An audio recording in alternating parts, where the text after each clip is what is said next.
There are two Christmas classics that never disappoints: heat and baking. So today we are going to prepare Christmas desserts while we are listening festive tunes. Ho ho ho! Make it easy. Starting with this mini cheesecake.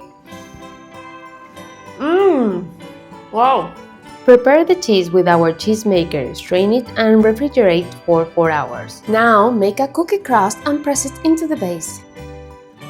In a bowl, whisk the cheese with the cream, sugar, cornstarch, vanilla and eggs. Pour into the mold and bake for about 25 minutes. Let it cool in the fridge and decorate with the strawberries and icing sugar. Ready to serve! Next, melt the chocolate and butter. Whisk eggs with sugar and add the chocolate mixture, flour and walnuts. Pour into the mold. Bake for 25 minutes at 180 degrees. Remove from the mold, decorate, and they are absolutely adorable. With this and some music, we are all set. Tell us, what is your favorite Christmas classic?